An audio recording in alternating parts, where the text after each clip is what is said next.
Bien, bien, bien. Bueno, arrancamos como siempre.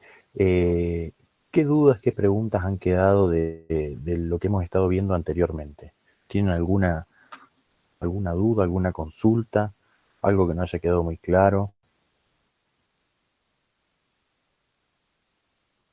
Estuvimos viendo la última clase estuvimos viendo los dos paradigmas restantes, los que nos quedaban, ¿sí? Que eran el constructivismo y la teoría crítica. Y a partir de ahí, bueno, tratando de eh, bajarlo un poco a veces a lo que es la práctica, ¿sí? La práctica de investigación.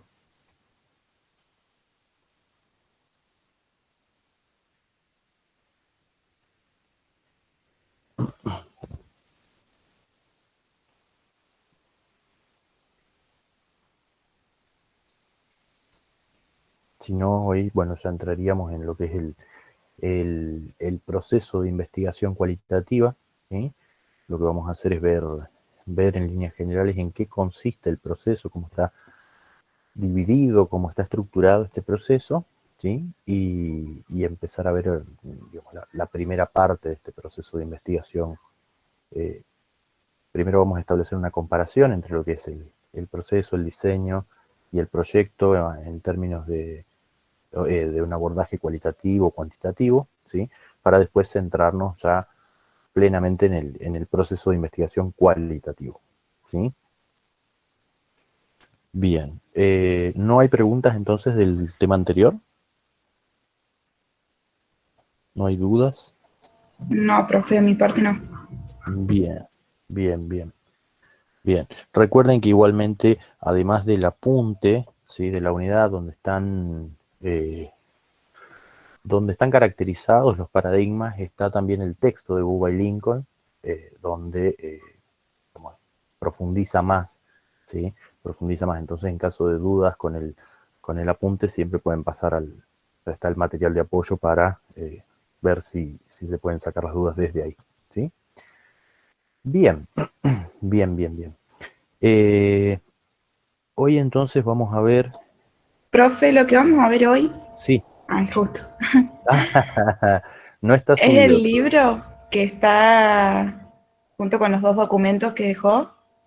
Mira, hoy vamos a hacer, Mauro ha hecho un resumen de lo que es el diseño y el proceso de investigación desde la perspectiva de Rodríguez Gómez, ¿sí? Ese libro es el que voy a estar subiendo junto con las clases, ¿sí? Ese libro es el que voy a estar subiendo junto con las clases porque si no me equivoco, el libro aún no lo he subido, aún no lo he subido al libro. No, no, no, el de Rodríguez Gómez me parece que no lo subí. Sí, profe, está en el aula virtual. Ah, listo, listo, listo. Es mi yo del pasado entonces que se ha adelantado, se ha adelantado y lo ha subido.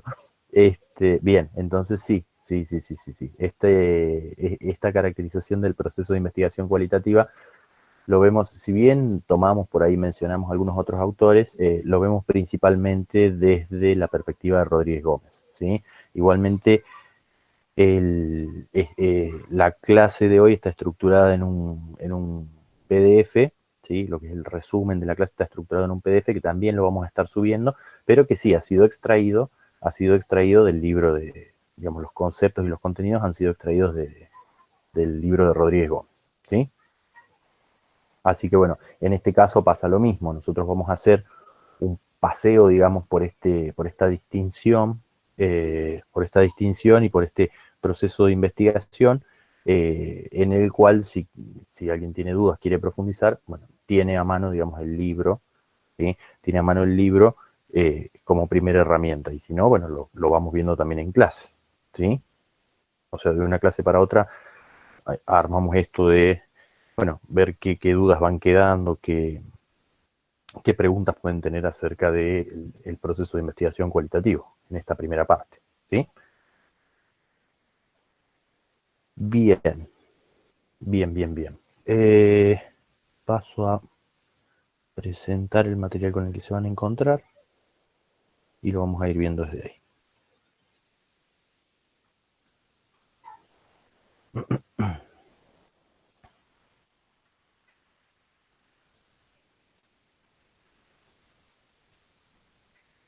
Bien.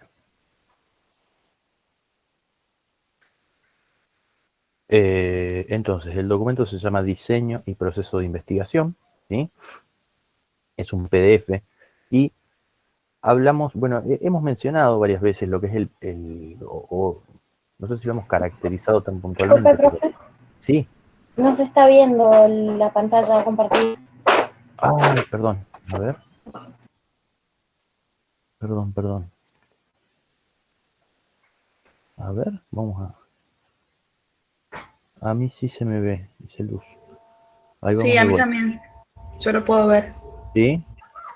Sí, Bien. profe, yo igual la estaba viendo. Bien. ¿Quién no lo podía ver? Yo no lo puedo ver. Melina. Sí. Bien. A ver, mira, vamos a probar nuevamente.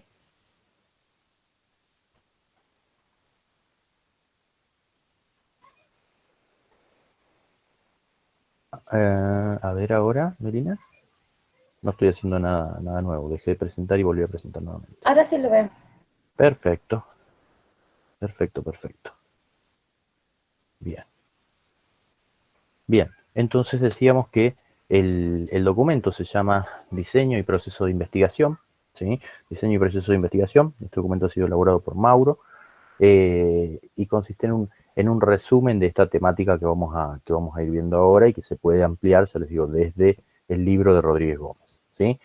Pero también se toman algunos otros autores, algún aporte de algunos otros autores, ¿sí? En este caso, arrancamos con esta distinción entre lo que es el proceso, el diseño y el proyecto de investigación, ¿sí? Que muchas veces los escuchamos mencionar, ¿sí? Tengo un proyecto de investigación, tengo que hacer un diseño. Yo les he dicho, nosotros vamos a hacer un diseño de investigación durante la cursada y en muchos casos también hablamos de el proceso de investigación, en qué consiste el proceso de investigación o llevar adelante un proceso de investigación.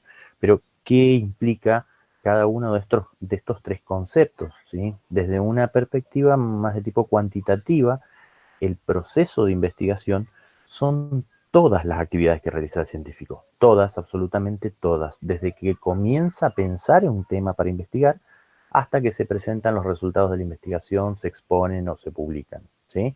Entonces, el proceso es, es lo más abarcativo, ¿sí? Son todas las actividades que realizamos como científicos, ¿sí? Es abarcativo. Abarca, por lo tanto, al diseño y al proyecto. Es decir, el diseño es parte del proceso de investigación y el proyecto también es parte del proceso de investigación. Ahora bien, ¿el diseño entonces en qué consiste?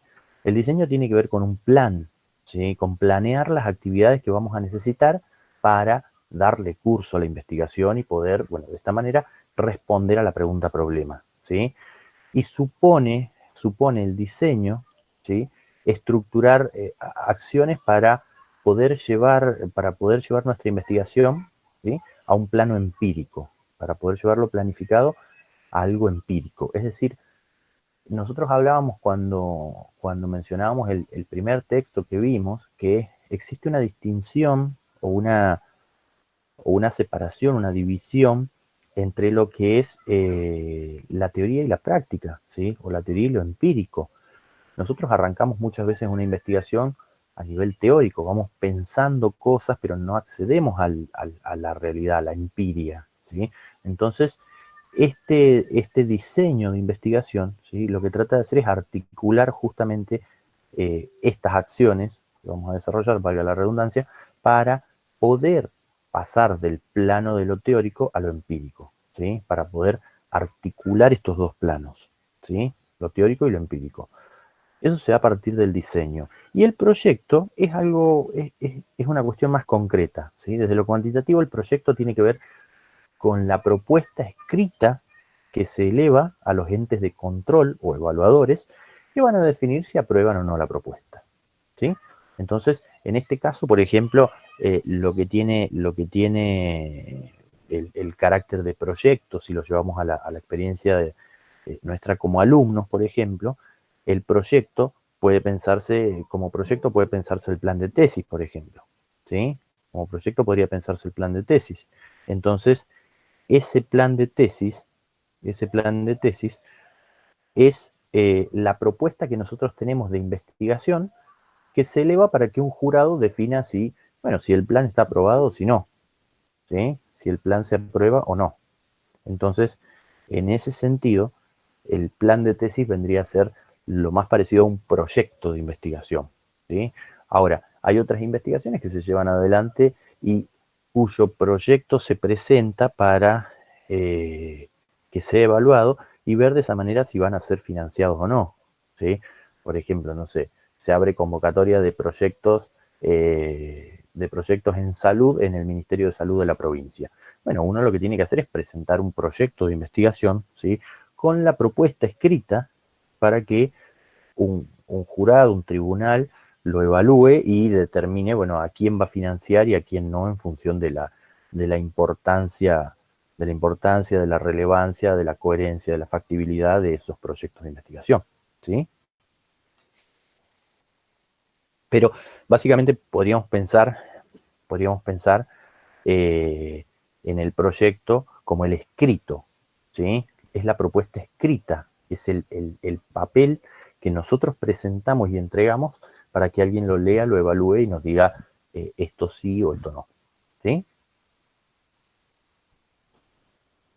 Bien, ¿queda clara esa distinción entre proceso, diseño y proyecto? El proceso es lo general, abarca el diseño y el proyecto. El diseño es la planificación de las actividades para articular, ¿sí?, la teoría y la empiria y para poder dar respuesta al problema. Y el proyecto es el escrito, ¿sí?, el escrito que nosotros presentamos, es el documento. Si lo queremos pensar como algo concreto, el proyecto es el documento que nosotros presentamos, ¿sí?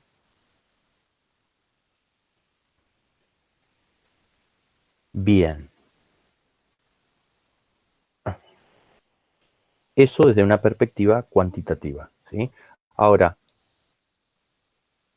desde lo cualitativo, desde una perspectiva cualitativa, las variaciones no son tantas, pero podemos entender como un proceso, ¿sí?, al proceso de investigación científica, un proceso en el que pueden expresarse una serie de fases, ¿sí?, fases o decisiones que siguen un cierto orden, ¿sí? Es decir, actuaciones que permiten al investigador acercarse a su objeto de estudio, ¿sí? Entonces, fíjense que acá empezamos ya a hablar de fases, pero también de decisiones. Vamos a hablar mucho del tema de las decisiones metodológicas. Esas decisiones metodológicas se toman tanto en lo cuántico como en lo cualitativo, ¿sí? Pero acá el proceso de investigación, está estructurado desde la perspectiva de Rodríguez Gómez en determinadas fases, ¿sí? En determinadas fases. Ahora bien, Ruth Vieites, ¿sí?, sostiene que estas fases contienen al interior ciertas etapas, ¿sí? Al interior de estas fases hay distintas etapas, pero estas etapas no son lineales, ¿sí? No son cronológicamente lineales, sino que están no solamente contenidas unas dentro de otras a veces, sino que al mismo tiempo están interrelacionadas, ¿sí? Es un proceso, el proceso de investigación desde la óptica cualitativa es un proceso más fluido, ¿sí?, donde las distintas fases están en contacto entre sí, ¿sí? A diferencia de el proceso de investigación cuantitativo, que suele verse como algo más lineal, ¿sí?, como una serie de pasos, más que fases, una serie de pasos, donde un paso es anterior en el tiempo que el otro, ¿sí?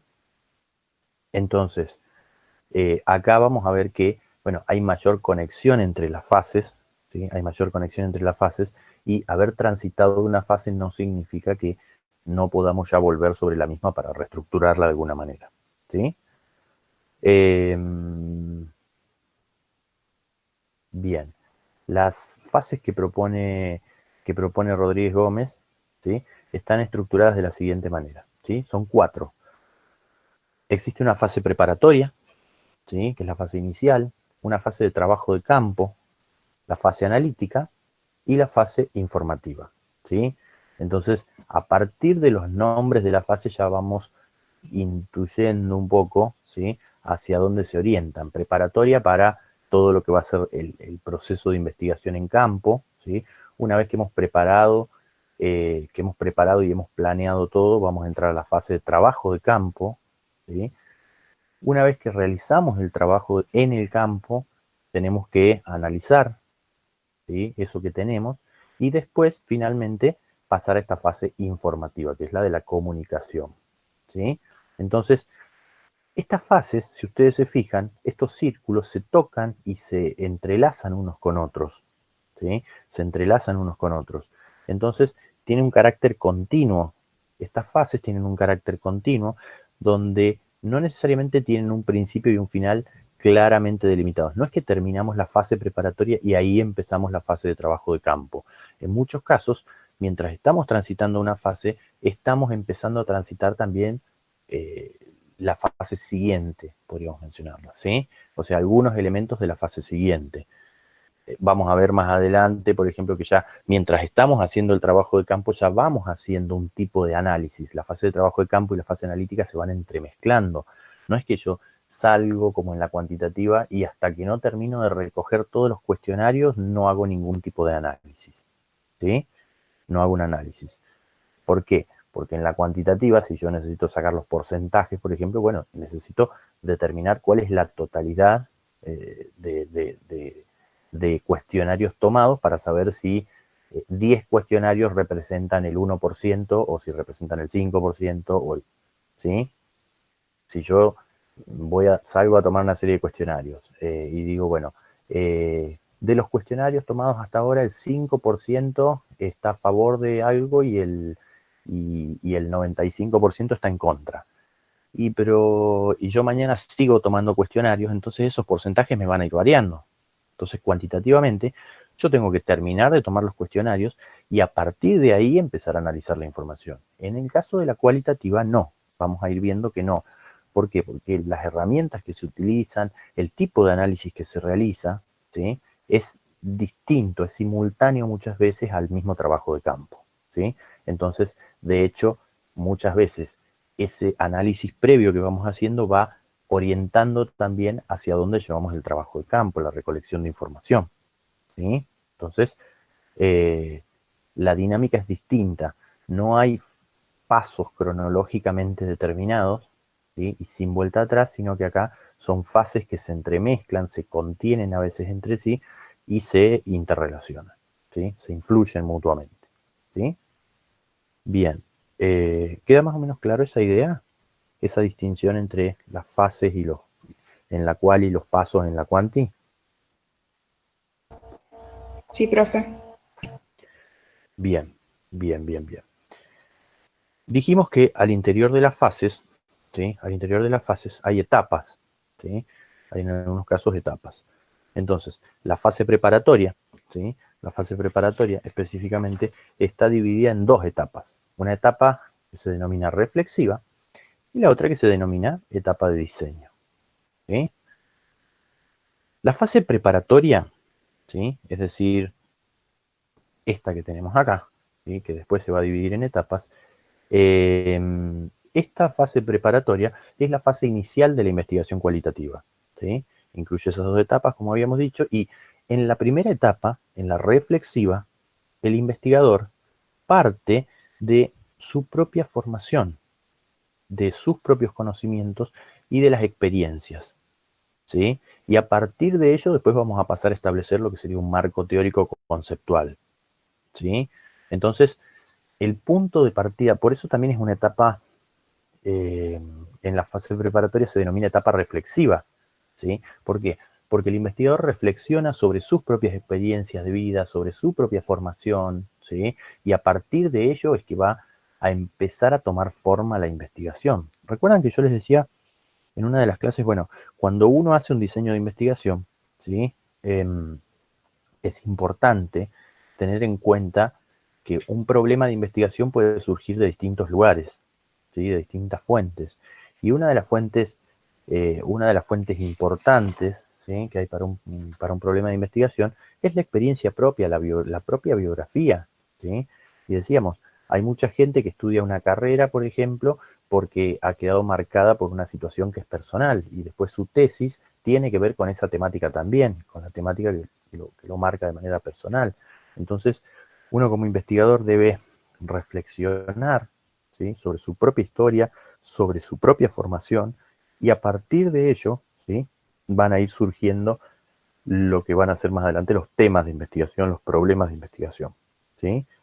Y con ello, bueno, los marcos teóricos también.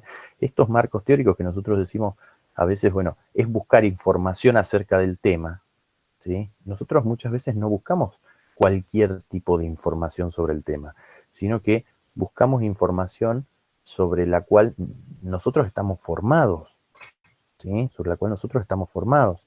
Entonces, en muchos casos hay distintas escuelas, por ejemplo, ¿sí? En muchos casos hay distintas escuelas de formación sobre una misma disciplina. En el caso de ustedes, yo les pregunto, ¿tienen distintas como escuelas de formación o ámbitos o áreas de formación específicas donde ustedes elijan, yo voy por este lado, voy por este otro lado? Porque pasa con kinesiología, pasa con medicina, pasa con psicología, ¿sí? Que tienen distintas escuelas principales de formación o líneas de formación, ámbitos de especialización. ¿Les pasa a ustedes o tienen todos exactamente la misma formación? Bien, bien, bien. ¿Y cuáles son esas áreas o esos ámbitos de formación que ustedes pueden elegir? Tenemos la parte de lenguaje, Ujú. audición, Bien, voz. bien, perfecto.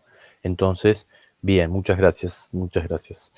Entonces, cuando ustedes están formados, ¿sí? Están formados, por ejemplo, en uno de estos ámbitos, ¿sí? En una de estas áreas, los problemas de investigación muchas veces tienen que ver con esta formación. Uno revisa su propia formación y a partir de ello, ¿sí? A partir de ello, va dando origen o va generando o va pensando estos posibles problemas de investigación, ¿sí? Entonces, ¿para qué? O sea, estos problemas de investigación muchas veces son acordes a esta formación que uno ha seguido, ¿sí? A esta formación que uno ha seguido. No sé, en psicología nos pasa que tenemos las dos grandes líneas, los cognitivos y los psicoanalistas. Yo me he formado en la línea cognitiva y no se me ocurre a mí al momento de armar un marco teórico psicoanalítico, por ejemplo. Entonces, esa es la formación influyendo sobre el trabajo de investigación, ¿sí? Y en este caso, o en todos los casos donde haya escuelas, donde haya áreas o donde haya ámbitos de acción donde se especializan, va a pasar, va a pasar lo mismo, ¿sí? Uno no utiliza marcos teóricos que son desconocidos para uno, ¿sí? Salvo que sea una temática totalmente novedosa, pero en general uno utiliza marcos teóricos que le son más familiares porque tiene mejor manejo y porque puede comprender más fácilmente los conceptos planteados desde esa línea, desde esa teoría, desde esa escuela, ¿sí? Entonces, en ese sentido, en esta etapa reflexiva, ¿sí? En esta etapa reflexiva, uno como investigador, ¿sí? Lo que va haciendo es sondear su propia formación, los conocimientos que tiene y las experiencias también que tiene. Que esas experiencias muchas veces las tenemos que revisar para poder conectarlas con esos problemas de investigación, con esos temas de investigación que a nosotros nos interesan, ¿sí? Uno también tiene que preguntarse, no solamente tiene que decir, bueno, yo voy a investigar sobre tal tema, sino, bueno, ¿por qué voy a investigar sobre tal tema? ¿Qué me interesa este tema? ¿Cómo llegué a este tema? ¿Cómo di con este tema? ¿Sí? ¿Y qué me conecta con esta temática también? ¿Sí? Eh, y a partir de ello, bueno, dijimos establecer marco teórico conceptual. En la etapa de diseño, en la etapa del diseño, el investigador se va a dedicar a la planificación de las actividades que se van a ejecutar en las fases posteriores, ¿sí? Eh, Fíjense que estamos hablando justamente dentro de la fase, eh, se me fue. Dentro de la fase preparatoria, perdón, dentro de la fase preparatoria estamos hablando de la etapa del diseño, ¿sí? Y recién definimos lo que era el diseño de investigación y dijimos que era el conjunto de acciones que vamos planificando, ¿sí? Para poder articular la teoría con la empiria. Entonces, justamente en esta etapa de diseño, lo que nosotros hacemos es planificar qué vamos a hacer más adelante. Siempre, y esto es común, tanto al abordaje cualitativo como cuantitativo, ¿sí? Hay elementos que son comunes, ¿sí? Y uno de ellos es justamente el diseño, ¿sí? El diseño.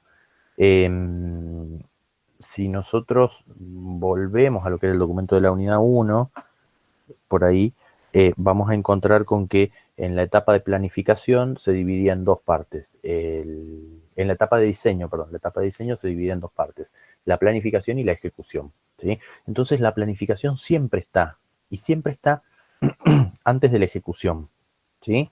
Eso significa que una investigación tanto cualitativa como cuantitativa no es improvisada, ¿sí? No es improvisada, no es que vamos a campo y vemos a ver qué vemos, qué anotamos, qué preguntamos, a quién le preguntamos, a los que nos encontremos. No, eso es, digamos, requiere una planificación. ¿Por qué? Porque si nosotros lo hacemos de esta manera más desprolija, no planificada, yendo al campo a ver qué onda, a ver qué encuentro y traerme lo que tenga y con lo que tenga armar algo, ¿sí? Lo más probable es que yo no pueda responder a mi pregunta problema o que la pueda responder de manera muy deficiente, ¿sí? Que no tenga la información necesaria para dar una respuesta al problema, ¿sí? Sino que planteo una pregunta problema y después voy y traigo lo que me encuentro en el campo y bueno, y si la respondo y si no, no. Entonces, no es ese, digamos, el espíritu de la investigación en general. Y ya les digo, esto se da tanto desde las perspectivas, desde los abordajes cualitativos como cuantitativos. Siempre hay una planificación antes de la ejecución. ¿Sí? Siempre, siempre. Bien. La etapa reflexiva. Dijimos que en esta etapa el punto de partida es el propio investigador. Entonces, las decisiones que tome este investigador van a ser, obviamente, en base a la formación, a los conocimientos y a las experiencias, a la experiencia que tenga, ¿sí? A la experiencia que tenga. El investigador va a tratar de encontrar el tema de interés, ¿sí? Y describir las razones por las cuales ese tema le interesa, ¿sí? ¿Por qué? O cuál es la importancia de esto. Primero, determinamos el tema de interés, ¿sí? Antes de pasar a lo que es el problema en sí. Tenemos que determinar un tema de interés, porque no todos los temas son de interés para todos los investigadores, ¿sí? No todos los temas son de interés para todos los investigadores. Y una vez que hemos encontrado un tema, o muchas veces, a ver, está el doble problema al momento de hacer una tesis. No encontramos un tema que nos interese demasiado, o tenemos muchos temas que nos interesan, ¿sí? Suelen ser las problemáticas más comunes, digamos, al iniciar una tesis. Estoy entre esto y esto otro, y no sé qué elegir, ¿sí? Bueno, entonces ahí es cuando uno, más allá de esos tips que por ahí yo les doy de, bueno, elijan un tema en el cual tengan un director que conozca de la temática, por ejemplo, una directora que conozca de la temática. Tiene que ser un tema en el que ustedes se puedan mover, ¿sí? Pero a su vez uno tiene que explorar a sí mismo, tiene que reflexionar sobre sus propios conocimientos, la formación y las experiencias que ustedes tienen, ¿sí? Para saber cómo se contactan ustedes con ese tema, ¿sí? ¿Por qué ese tema les interesa? ¿Cuál es el interés que ustedes tienen en el tema? ¿Por qué? Porque tal vez nosotros tenemos una idea armada acerca de una temática determinada y después cuando vamos armando el marco teórico nos damos cuenta que en realidad lo que nosotros creíamos que era un tema que tenía una forma determinada, en realidad el tema apunta a otra cosa, ¿sí? El tema apunta a otra cosa. Es como cuando uno elige la carrera, ¿sí? Como cuando uno elige la carrera. Entonces uno dice, sí, porque yo quiero ser informático para, no sé, eh, crear videojuegos. Y después cuando llega uno a informática se come 3 años de matemática cruel, ¿sí? Y dicen, bueno, no, en realidad sí, yo pensé que la carrera era otra cosa, eh, no sé si es yo tenía una idea errada acerca de la carrera. Bueno, con la investigación pasa lo mismo, ¿sí? Con la investigación pasa lo mismo. Es decir, eh, nosotros abordamos una temática y tenemos que explorar, reflexionar, ¿sí? ¿Cómo nos conectamos nosotros con esa temática? ¿Qué nos llama la atención de esa temática? Qué nos gustaría conocer de esa temática? ¿Sí? Que es un pasito más hacia el problema de investigación, ¿sí? Pero básicamente, ¿cómo nos conectamos nosotros con esos temas, con esos tópicos de interés, ¿sí? Muchas veces partimos de un área grande que es la disciplina, ¿sí? Dentro de la disciplina vemos esto que yo les preguntaba recién, ¿en qué se pueden formar y especializar ustedes? ¿Sí? En voz, en lenguaje. Entonces, si yo, si yo digo, bueno, a mí me gustaría mucho trabajar con lo que es lenguaje, bueno, entonces por ese lado, ¿sí? Hay que buscar qué temas nos pueden llegar a interesar, ¿sí? Hay que buscar por ese lado qué temas nos pueden llegar a interesar. Los tópicos de interés no tienen por qué estar totalmente definidos en este momento, ¿sí?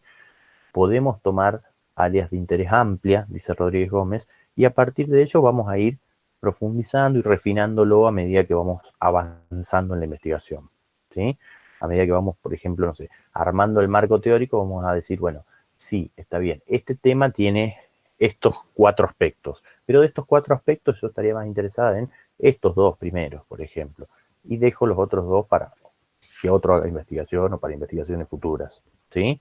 Entonces, eh, a medida que vamos avanzando en la investigación, ese tópico o esos temas de interés se van delimitando, se van refinando, ¿sí? Se van concretando, digamos, en cierta manera. Pero no tiene por qué en esta etapa reflexiva ya quedar el tema totalmente armado y decir, bueno, este es el tema tal cual que yo voy a llevar adelante en la investigación, ¿sí?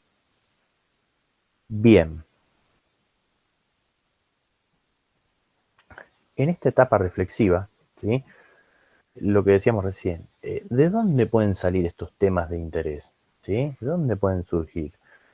Primero de la vida cotidiana, ¿sí? ¿Qué me preocupa? ¿Qué le preocupa a la sociedad? ¿Sí? Es decir, ¿cuáles son las problemáticas que actualmente están atravesando distintas sociedades? ¿Sí? En relación, obviamente, siempre con la disciplina que ustedes están transitando, ¿sí? Entonces, si yo les pregunto a ustedes, en este momento, ¿cuáles son las temáticas, cuáles son las temáticas que se están indagando en la disciplina fonoaudiológica? ¿Cuáles son los temas más actuales que ustedes han escuchado?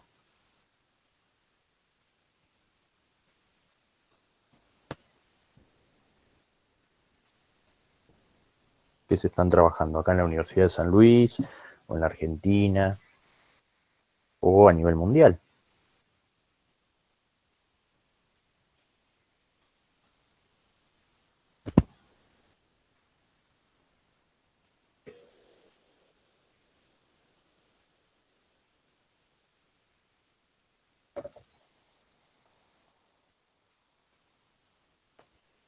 Ujú. Autismo, hipoacusias. Bien, bien, bien. ¿Y algo específicamente en el abordaje del autismo? ¿Se apunta a algo particularmente?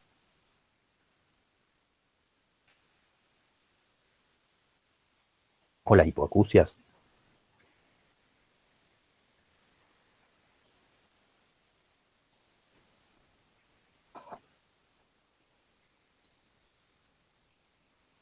A ver, voy a ver si puedo hacer una búsqueda.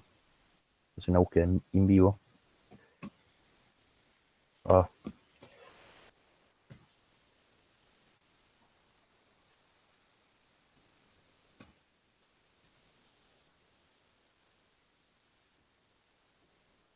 a ver si lo encuentro. Profe, ¿Sí? también con el Alzheimer, ahora hace Ujú. poco yo participé de un proyecto que lo Bien, que busca es mejorar la calidad de vida de las personas que padecen Alzheimer. bien, bien, bien, bien, bien, bien. ¿Sí? Y en ese sentido, por ejemplo, sobre qué aspectos pueden abordar? ¿Sobre qué aspectos pueden tener abordaje? O sea, ¿cómo se mejoraría, por ejemplo, cuál es el objetivo de la intervención de las fonoaudiólogas, por ejemplo, para el mejoramiento de la calidad de vida de una persona con Alzheimer?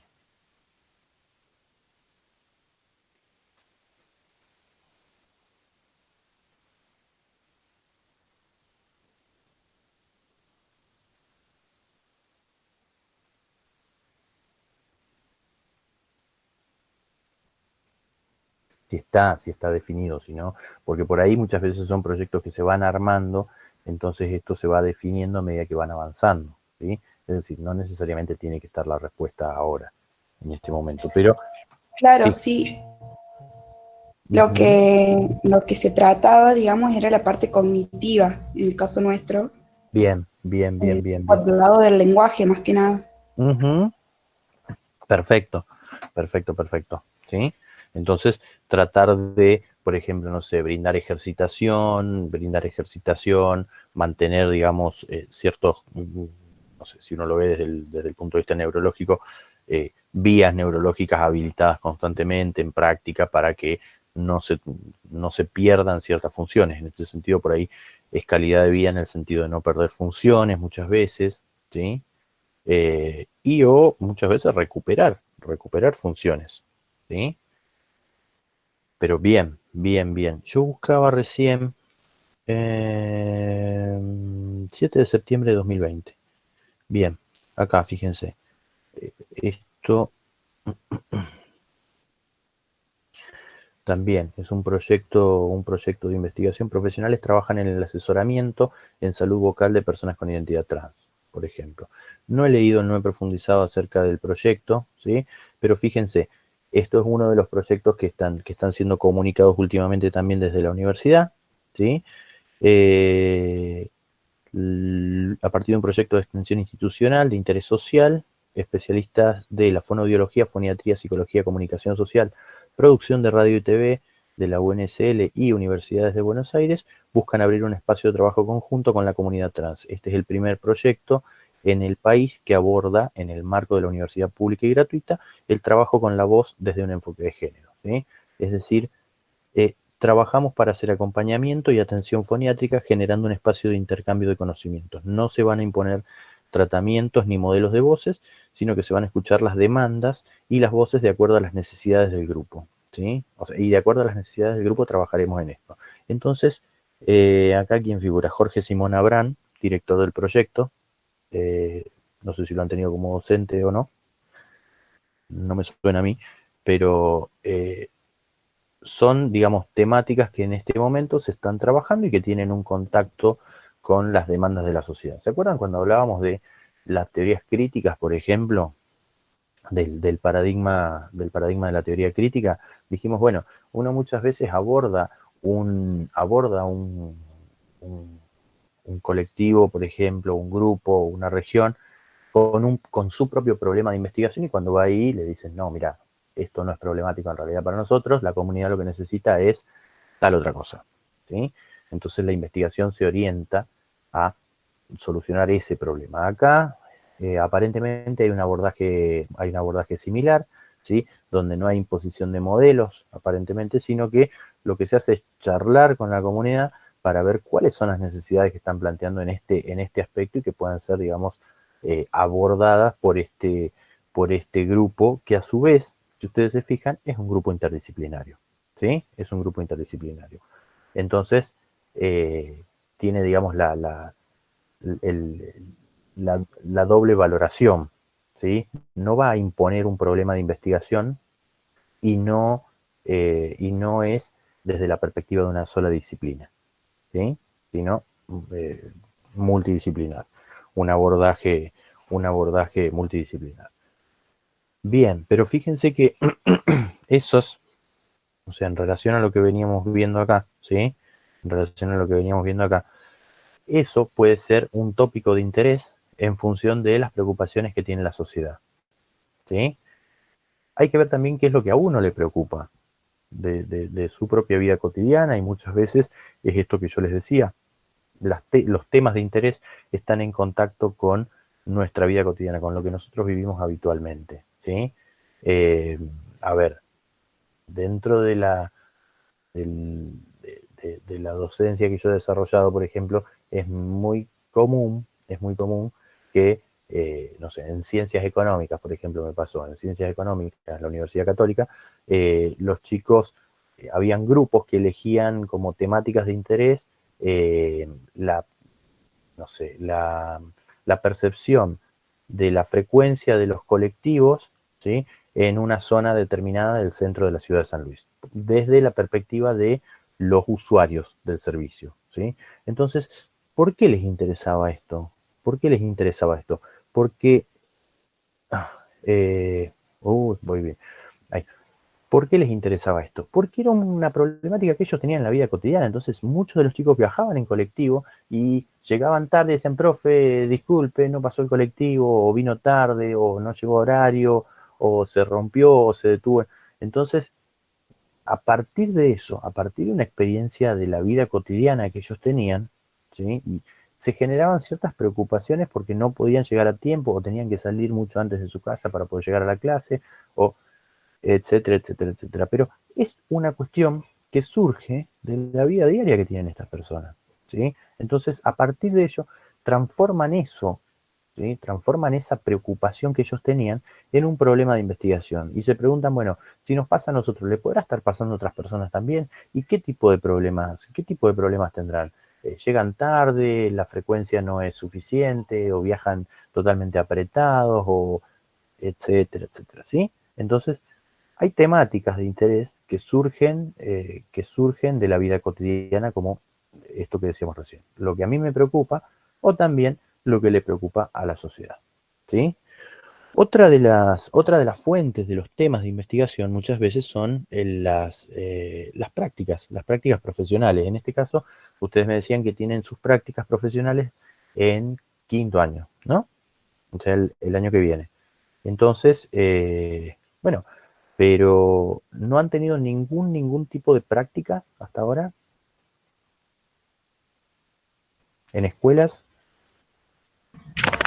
Sí, profe. Hemos Bien. tenido materias que hemos ido a escuela. Ujú. Bien, bien, bien, bien. Entonces, eso se constituye muchas veces como una práctica, ¿sí? O sea, no, muchas veces no, se constituye como una práctica, es una práctica, ¿sí? Entonces, muchas veces los temas de interés también pueden surgir desde ahí, ¿sí? También los temas de interés pueden surgir desde ahí, ¿sí? Decir, bueno, yo cuando hice las prácticas en la escuela me llamó mucho la atención tal aspecto, ¿sí? Tal aspecto. Es decir, las intervenciones que se hacían con los niños con niños que eran sordos, por ejemplo, donde se proponía una cosa en los papeles, pero en la práctica por ahí parecía ser otra totalmente distinta, ¿sí? O por el contrario, uno podría decir, bueno, veía que en escuelas donde se hacían integraciones, los chicos, los alumnos sordos, ¿sí? Tenían un nivel de integración muy elevado, ¿sí?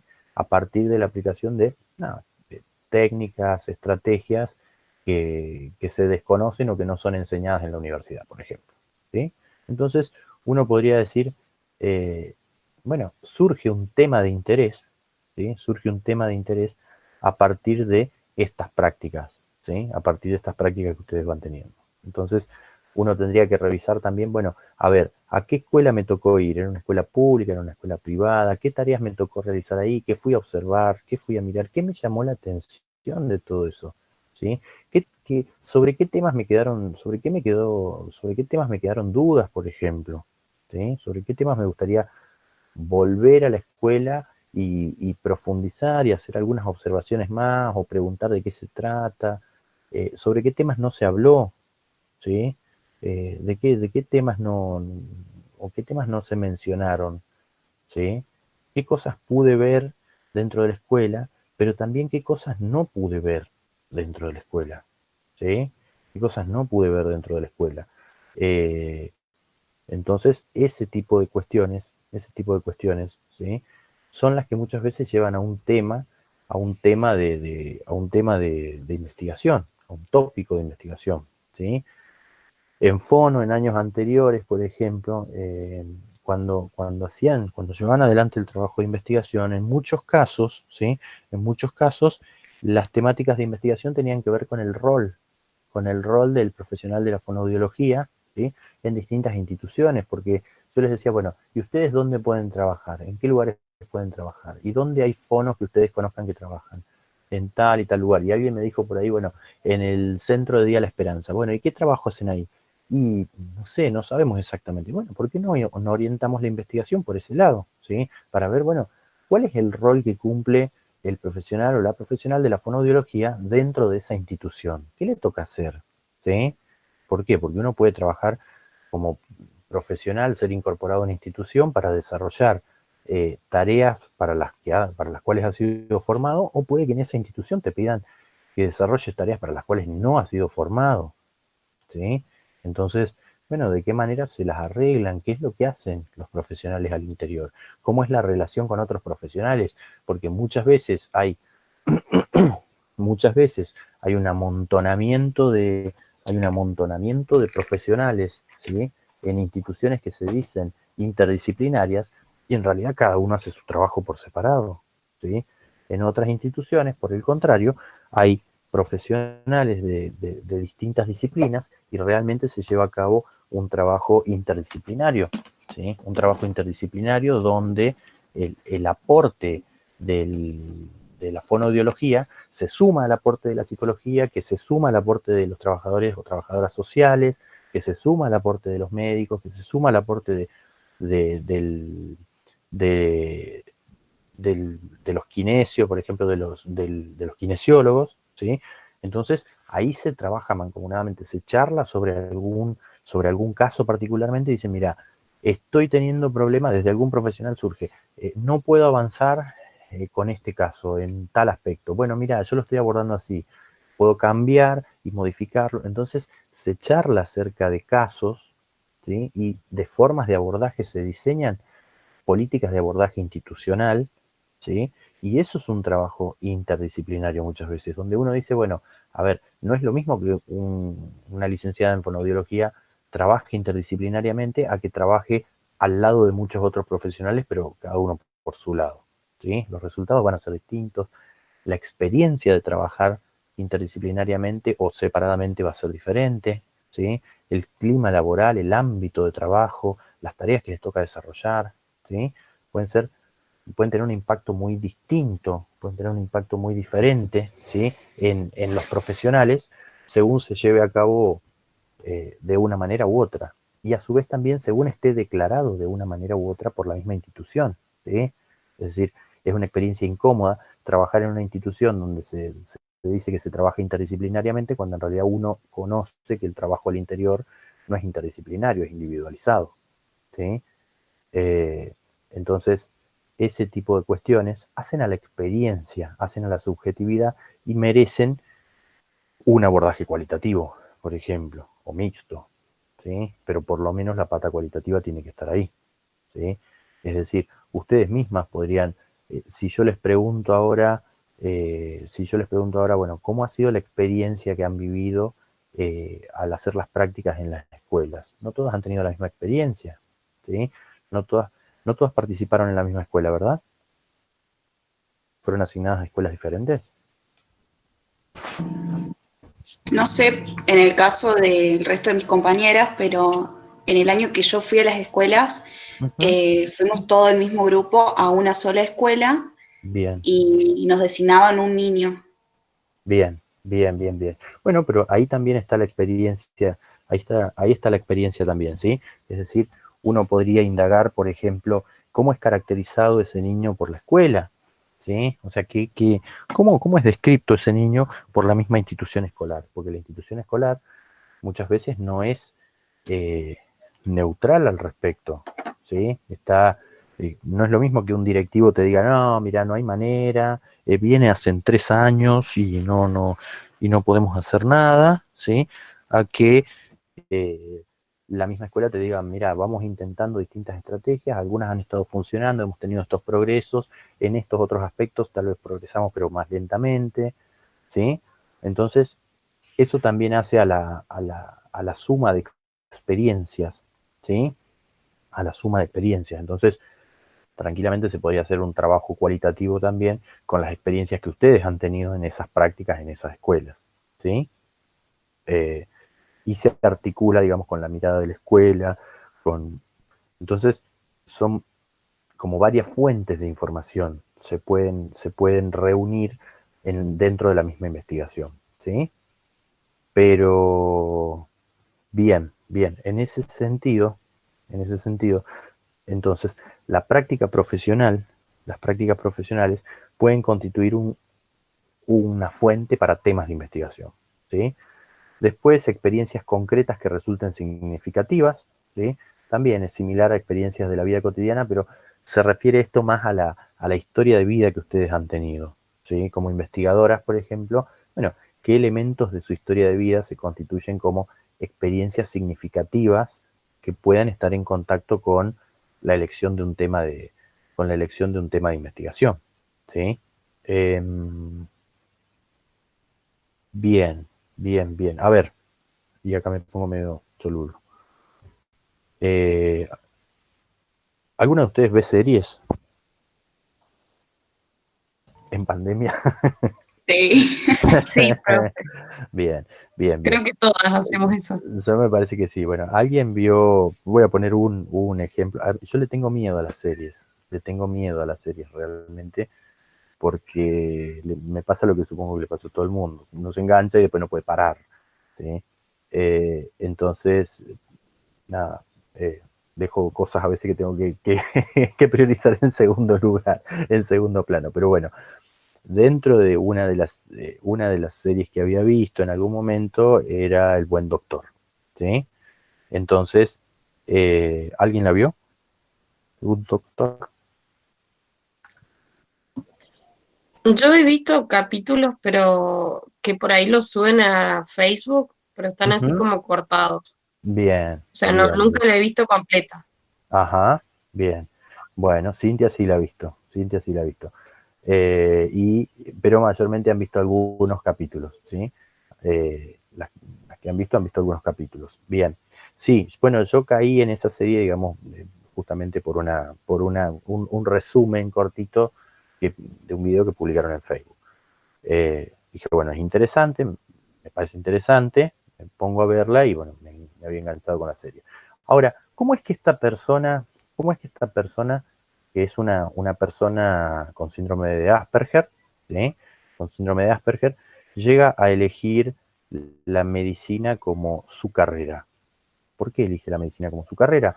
Porque justamente, digamos, tuvo una experiencia con su hermano, el cual tiene un accidente y él, estoy spoileando, perdón, pero bueno, la serie es vieja, me permito spoilearla porque la serie es vieja.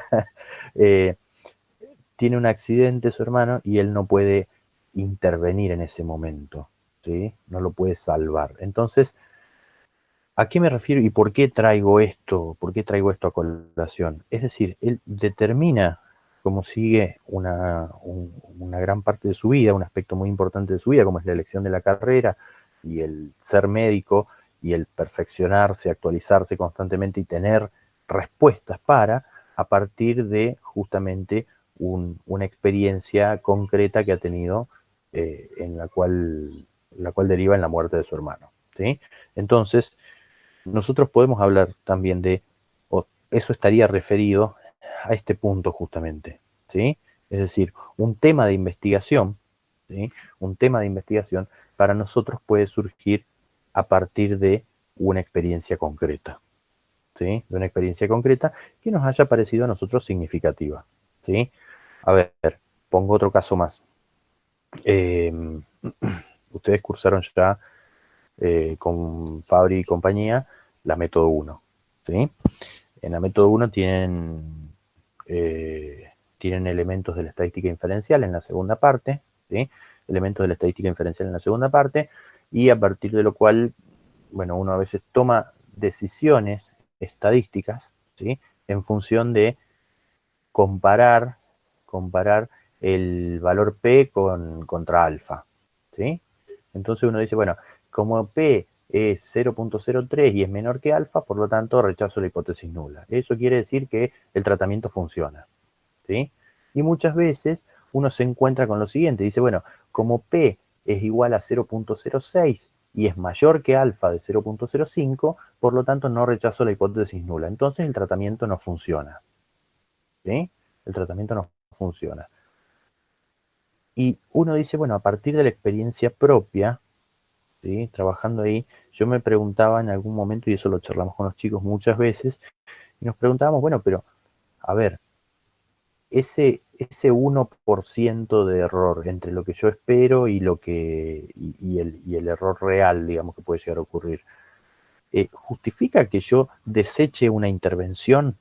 un tratamiento y diga que el tratamiento no es efectivo, siendo que, por ejemplo, el tratamiento puede no tener ningún efecto negativo ni secundario?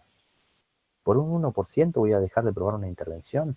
Entonces, ¿qué es lo que veíamos de fondo? Que en realidad el 0.05 y el 0.10, ¿sí?, son valores establecidos como valores de corte por alguien. El alfa de 0,5, del 5% o el alfa del 10, son valores establecidos por alguien que fue Fisher en ese momento, que se le ocurrió el 5% hace más de 300 años, ¿sí?, y que todo el mundo sigue al pie de la letra ese 5 y ese 10%. Entonces, uno dice, bueno, a partir de ello, ¿sí?, surge como una inquietud la posibilidad de poder flexibilizar estos valores de alfa y evaluar otros aspectos y decir, bueno, a ver, antes de rechazar o no rechazar la hipótesis nula, antes de decir que el alfa va a ser del 5% o del 10%, ¿qué tendría que hacer yo? Y tendría que evaluar cuáles son las consecuencias negativas, ¿sí?, para las personas que van a probar una intervención o tratamiento. Y en base a eso decir, bueno, nada, mira, esto no tiene efectos secundarios, a lo sumo, si el tratamiento no funciona, las personas van a perder 2 turnos con el fonoaudiólogo, ¿sí?, o con la fonoaudióloga, y nada más que eso, se pierde algo de dinero y un poco y un par de turnos, si no funciona. Pero acá me dice que, o sea, puedo llevar el alfa hasta el 20%, entonces me puedo equivocar en 20 experimentaciones por cada 100, ¿sí? Pero eso significa que en 80 experimentaciones puede salir bien, ¿sí? Entonces, ese tipo de cuestiones, por ejemplo, o ese tipo de planteos nos lleva a cuestionar si el 5 y el 10% de alfa son sagrados o no, ¿sí? Y eso ameritó como tema de investigación y presentación en algunos lugares. Entonces uno dice, bueno, a partir de experiencias concretas que hemos tenido que muchas veces trabajar con tesistas y que el tesista tenga que decir, bueno, y se hizo tal intervención, pero bueno, no funcionó porque el P era de 0,06 y es mayor que alfa. Y esto no funcionó y aquello no funcionó, por lo tanto el tratamiento no es útil. Entonces, es horrible para un tesista tener que decir, mira, lo que probé, la intervención que probé no sirve, ¿sí? No es útil. Entonces, a partir de todas esas experiencias, uno empieza a cuestionar si ese 5%, ese 10% es realmente un criterio de corte o si eso lo podríamos flexibilizar un poco en función de esto, de las consecuencias negativas que pueda tener rechazar la hipótesis nula, ¿sí? Entonces, son temáticas de investigación muchas veces que surgen de estas experiencias concretas, porque a mí me pasó, digamos, que estas temáticas empezaron a surgir a partir de lo que me pasaba con los tesistas, analizando los datos, ¿sí? Entonces, bueno, surgen entonces como un tema más de investigación a partir de estas experiencias concretas. Después tenemos que otra fuente de tópicos de investigación es el contraste con otros especialistas o profesionales, ¿sí? Es decir, podemos tener ciertas ideas nosotros y otros profesionales llegar a resultados distintos, ¿sí? ¿Qué pasa si, a ver, la pregunta sería, ¿qué pasa si ustedes leen, ¿sí?, si ustedes leen 2 artículos de investigación sobre una terapéutica determinada y uno dice que uno afirma que sí funciona y el otro afirma que no funciona? ¿Qué decisión tomarían? Buscan información, encuentran solamente 2 artículos y un artículo dice que sí funciona y el otro dice que no funciona, que tiene buenos resultados y el otro dice que no tiene buenos resultados. ¿Qué decisión tomarían ustedes? ¿O qué podrían hacer? ¿Qué camino tomarían? No qué decisión. ¿Qué camino tomarían?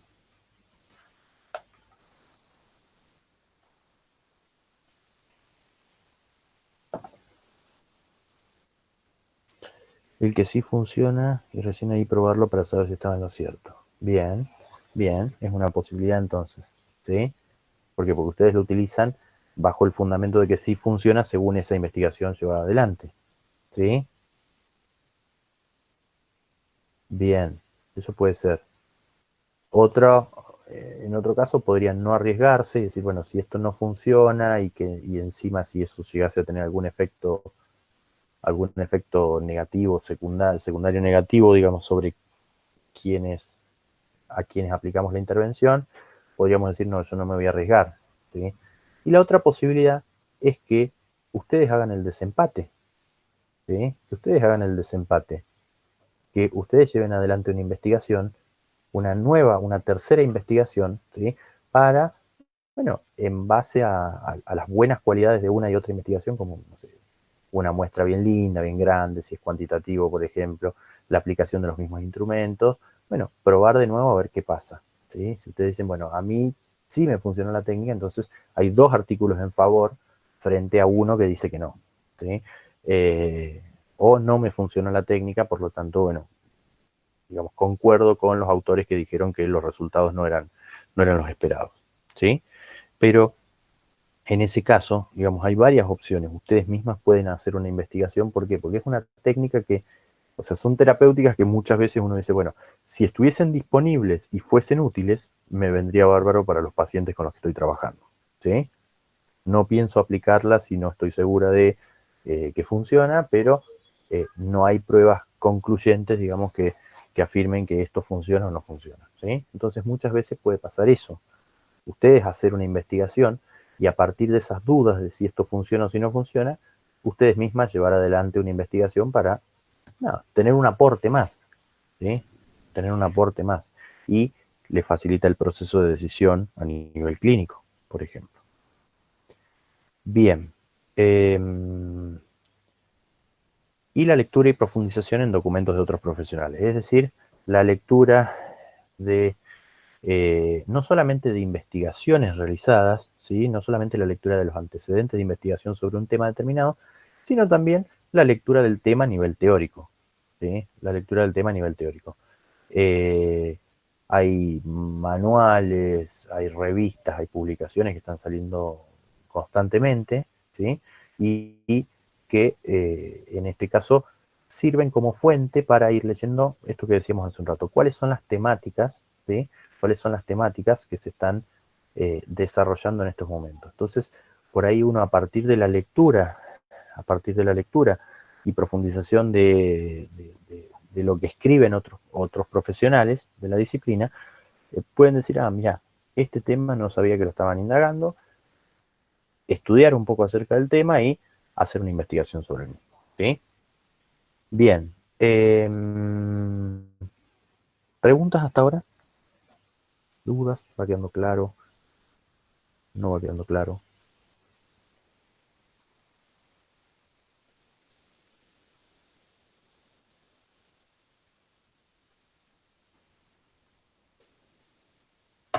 Bien, bien, bien, bien. Bien. Está claro entonces por ahora. Bien, vamos a avanzar con esto, si no estoy a punto de irme por las ramas de vuelta. En esta etapa reflexiva, ¿sí? Nosotros teníamos que elegir el tema. ¿Y qué pasa cuando tenemos el tema? Cuando tenemos el tema, empezamos a buscar toda la información que podamos, ¿sí? En libros, revistas, actas, congresos y en bases de datos, ¿sí? Y en este sentido, Mauro ha recolectado 41 fuentes de información confiables y de calidad, ¿sí? Confiables y de calidad. Entonces, ¿qué significa esto? ¿Qué significa esto? Que no toda fuente de información es confiable, ¿sí? No toda fuente de información es confiable y no toda fuente de información es de calidad. Entonces, fíjense que hay grandes ausentes acá en esta lista de 41, ¿sí? Hay grandes ausentes como, por ejemplo, Wikipedia, ¿sí? Como Wikipedia, que no aparece acá, ¿sí? Y que no debiera, desde mi punto de vista al menos, no debiera aparecer en ninguna tesis, ¿sí? Casos extremos de Wikipedia, vienen a ser, por ejemplo, los primos que se portan mal de Wikipedia son El Rincón del Vago, monografías.com, etcétera, etcétera, ¿sí? A ver, ¿por qué esas fuentes no son confiables. ¿Por qué Rincón del Vago no es confiable? ¿Por qué vidaplena.blogspot no es confiable? ¿Qué les parece a ustedes?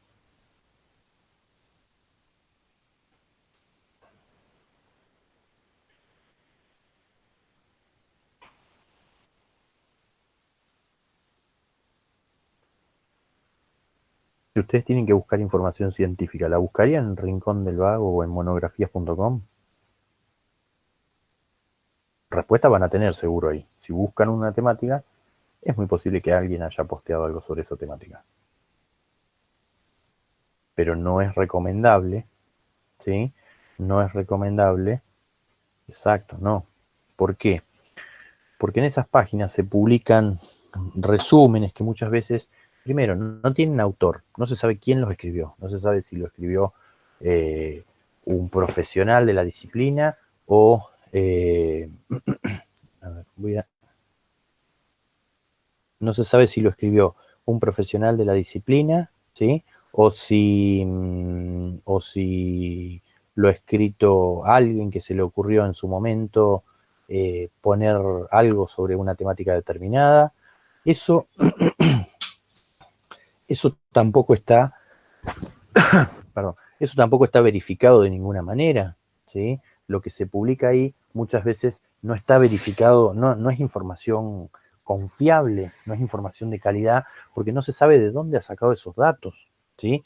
No hay pruebas muchas veces acerca de lo mismo, de lo que se dice ahí, ¿sí? Entonces, en ese sentido no es información confiable, mientras que sí lo es, ¿sí?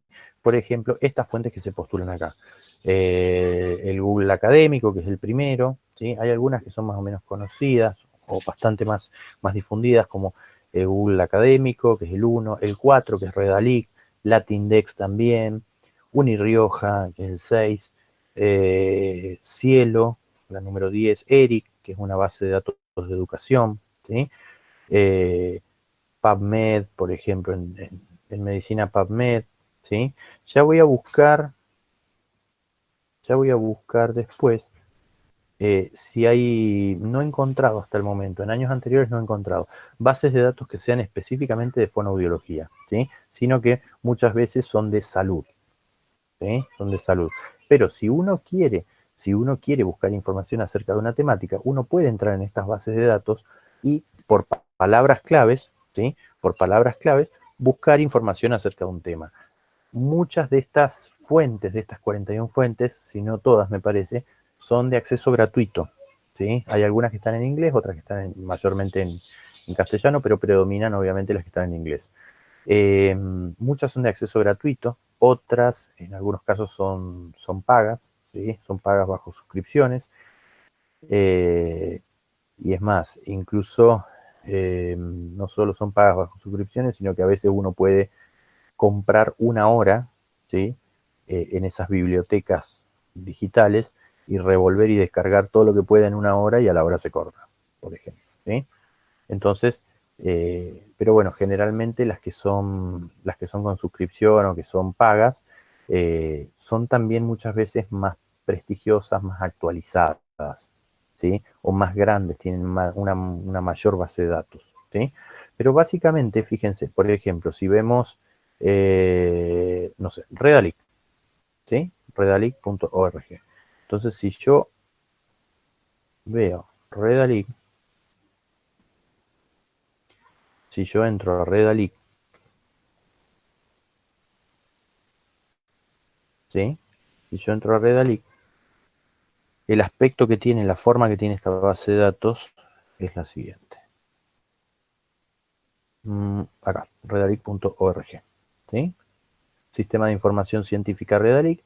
Fíjense que dice que es una red de revistas científicas, ¿sí? Una red de revistas científicas. Es decir, Redalic es un repositorio que reúne muchas revistas científicas de diferentes temáticas, ¿sí? Muchas revistas científicas de diferentes temáticas.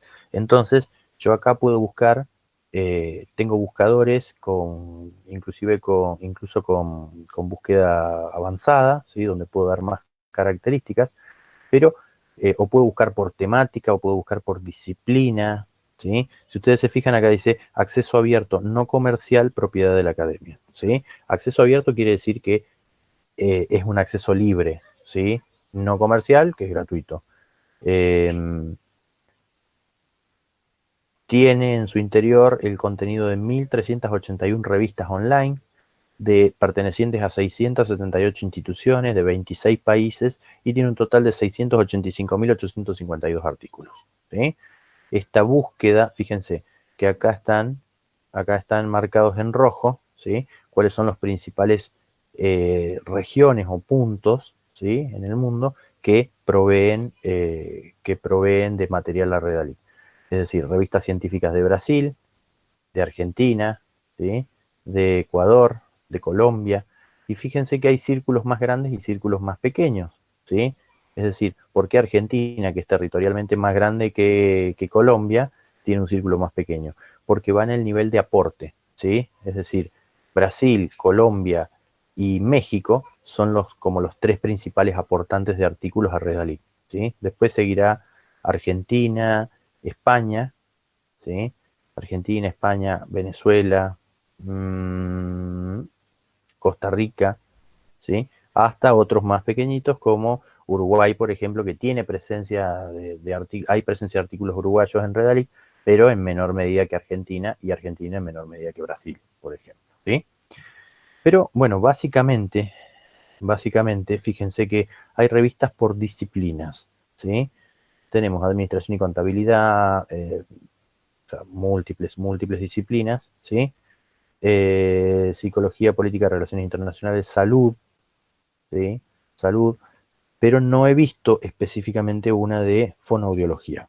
Entonces, eso no significa que no hayan artículos que sean de interés para fonoaudiología, sino que podemos llegar a encontrarlos, por ejemplo, al interior de medicina. Pueden haber artículos que sean catalogados como de medicina, ¿sí? Pero que estén en contacto con la fonoaudiología, o salud, por ejemplo, ¿sí?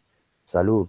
Entonces, si yo les pregunto a ustedes, vamos a hacer una búsqueda así muy rápida, muy sencilla, para ver qué nos resulta, ¿sí? ¿Han entrado en algún momento ustedes a la búsqueda en este tipo de bases de datos? ¿Alguien entró a buscar información a esta base de datos o alguna parecida en algún momento? Yo suelo utilizar el Google Académico. Bien. Google Académico es otra de las fuentes que ha, digamos, que ha reunido, que ha reunido Mauro, ¿sí? También. Digamos, la ventaja que tiene, por ejemplo, Redalic sobre Google Académico es que Redalic tiene organizados por temáticas muchas veces, por disciplina, ¿sí? Por temática y por disciplina, mientras que Google Académico no lo tiene así.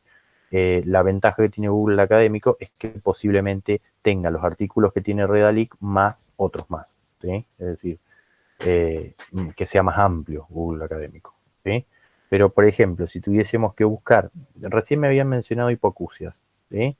¿Dónde estoy? Acá. Me pierdo entre tantas pestañas. Entonces, si nosotros decimos, bueno, a ver, en Redalic yo voy a hacer un trabajo acerca de hipoacusia, ¿sí? ¿Qué hay acerca de hipoacusia? ¿Sí? Entonces, empieza a buscar artículos y me va, fíjense que lo que hace este buscador, ¿sí? Lo que hace este buscador, tenemos, en primer lugar, se encontraron 457 artículos, ¿sí? 457 artículos. Estos 457 artículos contienen en algún punto la palabra hipoacusia. Los primeros que les va a presentar a ustedes son aquellos artículos que contienen la palabra hipoacusia en el título, ¿sí? Entonces, en el Acta Pediátrica de México del año 2005, el número 26, volumen 2, ¿sí? Tenemos el artículo hipoacusia en pediatría, ¿sí? Y lo que les da es un pequeño resumen, ¿sí? Es un pequeño resumen, y ese resumen les sirve a ustedes para leerlo y saber si van a entrar al PDF, ¿sí? Para descargarlo y leer el artículo completo, o si está fuera de la temática que ustedes están buscando, no tiene conexión con la temática que ustedes están trabajando, y lo paso por alto y sigo al siguiente. Cribado de la hipoacusia, parte 2, comportamiento de la hipoacusia neurosensorial en niños, ¿sí? Entonces fíjense que, nada, es genial el buscador. O sea, para hacer una tesis es genial, ¿sí? No es algo que uno vaya a meterse al buscador un sábado por la noche para entretenerse, pero si uno tiene que hacer una tesis, si uno está en la situación de hacer una tesis, ¿sí? Este tipo de cosas y estas 41 fuentes que les propone Mauro son geniales para eso. ¿Por qué? Porque son fuentes científicas y fuentes de calidad. Es decir, por ese lado el jurado no puede decir nada. Lo único que podría decir es, nada, un artículo está muy desactualizado, por ejemplo. Pero no significa que no sea científico y que no tenga calidad científica. ¿Sí? Entonces, nada, a partir de ahí, si vamos a la última, ¿sí? Al último registro, vamos a ver que el último registro ya no figura hipoacusia, ¿sí? No figura hipoacusia. Este es el registro 450 y pico, 453, 457, el último artículo, ¿sí? Es el que contempla el tema de la hipoacusia, ¿sí? Contempla el tema de la hipoacusia, pero no está, ¿sí? No está, ya no encontramos la hipoacusia en el título, ¿sí? No está en el título, está en alguna parte del artículo. Y tal vez, muchas veces, mencionado como un término así muy, muy secundario, por ejemplo. Entonces, nos permite no solamente encontrar los artículos, ¿sí? Ese buscador nos permite no solamente encontrar los artículos, sino a su vez nos lo ordena a estos artículos en función de la importancia del concepto del término que estamos buscando, ¿sí? Entonces, bueno, en ese sentido, fíjense que es una de las fuentes, ¿sí? Esta es una de las fuentes. Después podemos filtrarlo, si queremos podemos filtrarlo por año, ¿sí? El jurado nos dijo, no, miren, del año 2011, no, buscate algo más reciente. Bueno, seleccionamos y decimos, bueno, a ver, ¿qué es lo más actual? 2017, ¿sí? Filtramos en función del año 2017, ¿sí? Y decimos, bueno, ahí tenemos 36 artículos, ¿sí? 36 artículos. Quiero no solamente que sean del año 2017, sino que yo no sé ni portugués ni inglés, entonces los busco en español, ¿sí? Que sean en español. Y aplico filtros, ¿sí? Aplico filtros. Entonces me da como resultado 33 artículos, ¿sí? Hipoacusia asociada al tratamiento con paromomicina en un paciente, me la está complicando, con leishmaniasis visceral, ¿sí?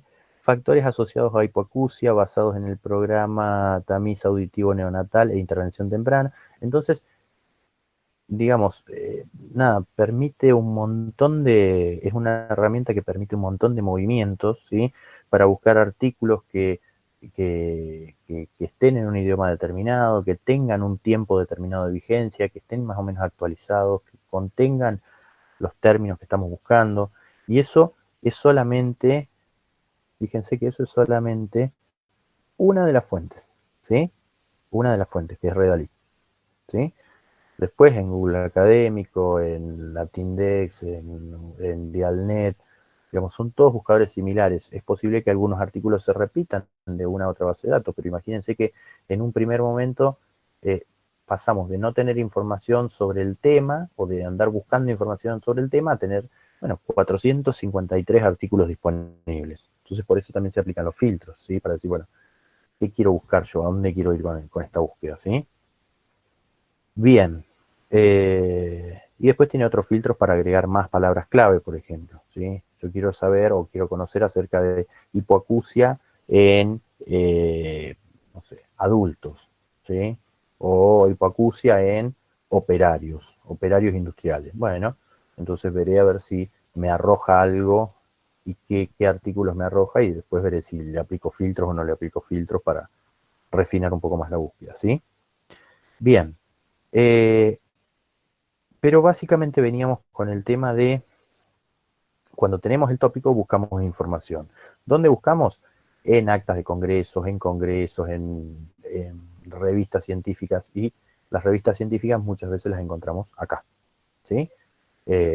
Las revistas que componen Redalyc, Latindex, Dialnet, ¿sí? Que forman parte de, o que están asociadas a estos grandes repositorios. Bien.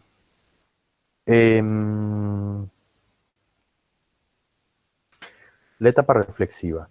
El investigador también debe considerar la selección entre distintas cosmovisiones, distintas maneras de ver el mundo, ¿sí? Distintos conjuntos de ideas, sentimientos sobre el mundo que tiene, y la forma en que debiera ser abordado, estudiado, comprendido, ¿sí? Y en esto volvemos a lo que vimos en la clase anterior, es decir, en esta etapa reflexiva, ¿sí? Reflexionamos también acerca del paradigma sobre el cual nos vamos a posicionar para llevar adelante esa investigación, ¿sí? De paradigmas no vamos a hablar más, porque hemos hablado como 3 clases, pero ese paradigma, digamos, tiene o debe ser reflexionado en esta etapa, ¿sí? En la etapa reflexiva dentro de la fase preparatoria. Y por último, en esta etapa el investigador debe considerar el marco teórico en el que va a desarrollar su investigación y que va a utilizar como referencia durante todo el proceso investigativo, ¿sí? Es decir, el marco teórico tiene que ver con teorías con las que nosotros estemos de acuerdo, con escuelas con las que nosotros estemos de acuerdo, pero también con disciplinas, ¿sí? Es decir, yo no puedo desarrollar todo un marco teórico acerca de la hipoacusia, pero desde la mirada de la psicología, que ustedes son fonos, ¿sí? Entonces, bueno, tiene que tener un enfoque, ese marco teórico tiene que tener un enfoque disciplinar, tiene que tener un enfoque desde una o más teorías, ¿sí?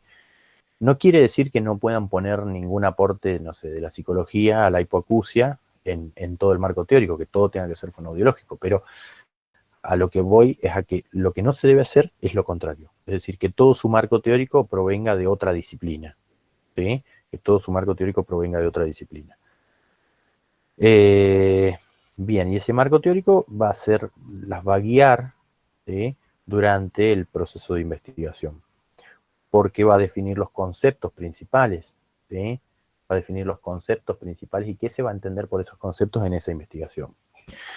Dentro de la fase preparatoria, la otra etapa, ¿sí? Era una la reflexiva y la otra etapa es la del diseño. Entonces, en esta etapa de diseño, lo que nosotros tenemos que ver es qué acciones, planificar las acciones para llevar adelante la investigación, para articular la teoría y la práctica, ¿sí? Y nos tenemos que hacer preguntas tales como, bueno, ¿cuál va a ser el diseño más adecuado para esta investigación? ¿Sí? ¿Qué diseño me conviene hacer? ¿Uno quali, uno cuantitativo, uno experimental, no experimental? ¿Sí? ¿Quién o qué va a ser estudiado? ¿Sí? ¿Con quién voy a trabajar o con qué? Muchas veces con qué, porque trabajamos con instituciones, ¿sí? Lo que en la metodología cuantitativa llamaríamos quiénes van a ser las unidades de análisis, ¿sí? ¿Qué métodos de indagación vamos a utilizar? Si vamos a utilizar, no sé, por ejemplo, técnica de entrevista, la técnica el método de entrevista, el método de encuesta, la observación, ¿sí? Y después, ¿qué técnicas de investigación vamos a utilizar para recoger esa información? Si yo utilizo la técnica de la encuesta, bueno, ¿qué tipo de encuesta voy a hacer? ¿Un cuestionario, un test? ¿Sí? Si yo utilizo la entrevista, ¿qué tipo de entrevista? ¿Una entrevista más abierta, más cerrada? Una observación participativa, no participativa, ¿sí? Vamos a ir viendo, por ahí cuando veamos la parte de técnicas de recolección, vamos a ir viendo distintos tipos y en qué consisten, ¿sí? Pero bueno, esas son cuestiones que las tenemos que ir eligiendo. ¿Y de qué manera vamos a analizar la información? ¿Sí? ¿De qué manera vamos a analizar esa información? Si yo tomo un cuestionario, ¿puedo hacer un análisis, no sé, del discurso, por ejemplo?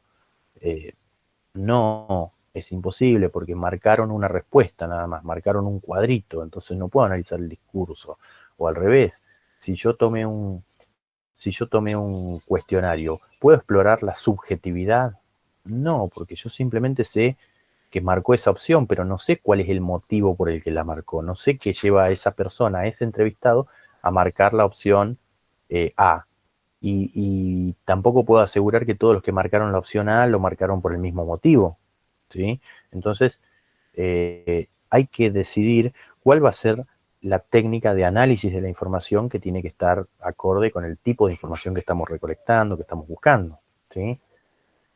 Y desde qué perspectiva se van a realizar las conclusiones, ¿sí? Es decir, muchas veces hay determinadas miradas que vienen muy de la mano con el tema del paradigma también, ¿sí? Y eso va a implicar, las conclusiones, recuerden que es una interpretación de los datos, ¿sí? Las conclusiones consisten en interpretar los resultados que obtuvimos, darles un sentido, darles un significado, y eso muchas veces se hace apoyándonos en el marco teórico que nosotros tenemos. Entonces, depende del marco teórico que hayamos elegido, van a ser las conclusiones que vamos a sacar, ¿sí? Van a ser las conclusiones que vayamos a sacar. Entonces, eso también tiene que quedar claro, ¿sí? Y fíjense que en este momento estamos en la planificación. No hemos ido a campo, no hemos hecho... Todo esto lo tenemos que pensar antes de salir a juntar datos, ¿sí? Antes de salir a recolectar información.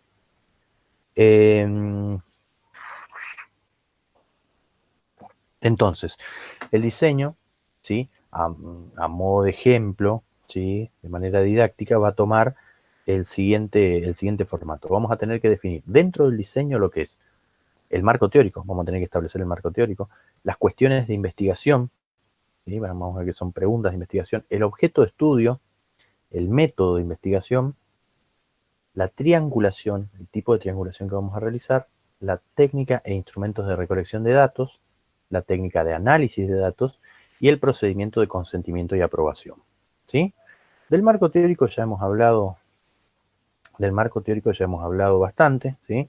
Que es, va a contener los conceptos centrales del trabajo y la caracterización de los mismos, ¿sí? Y en este sentido, nosotros podemos encontrar muchísima información acerca de un tema.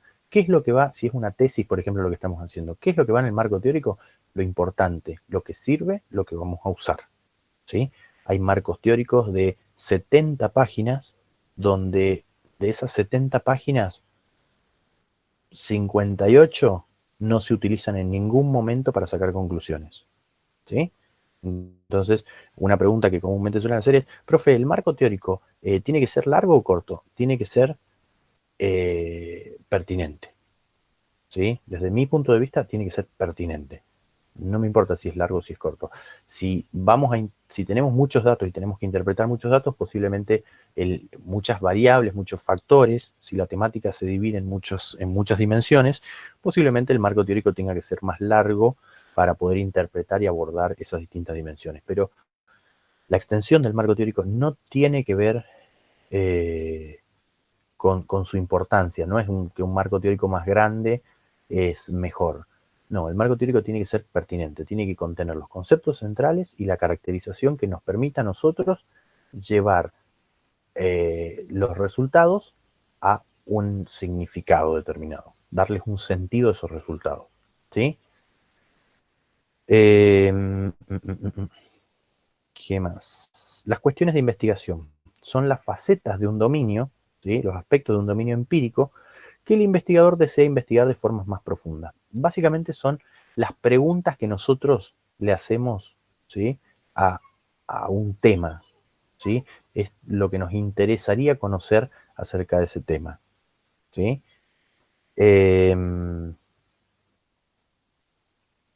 Pero no en el sentido de, si nosotros vamos a tomar una entrevista, por ejemplo, no son, y acá hacemos la distinción, la salvedad, estas facetas de investigación, estas cuestiones de investigación, no consisten en las preguntas que nosotros vamos a poner en la entrevista, que vamos a hacer en la entrevista, ¿sí? Sino que estas preguntas van dirigidas al tema de investigación, ¿sí? Yo al tema de investigación le puedo hacer unas preguntas y después la entrevista con las personas, para conocer sobre esa temática, pueden ser otras diferentes, ¿sí? Entonces, estas son preguntas que le hacemos al tema. El objeto de estudio. El objeto de estudio es el caso, fenómeno, el suceso, el individuo, la comunidad, sobre las cuales vamos a centrar la investigación. En este sentido podría entenderse como la población, la muestra en términos cuantitativos, por ejemplo, ¿sí? Sería digamos, debemos definir también estos aspectos, pero también debemos definir el lugar o el escenario donde se va a realizar la investigación, que está en contacto con las características particulares de este objeto de estudio. Es lo que yo les decía recién. Ustedes tuvieron que hacer prácticas en las escuelas, ¿sí? Bueno, tienen que hacer un informe de investigación acerca del trabajo desarrollado con el niño.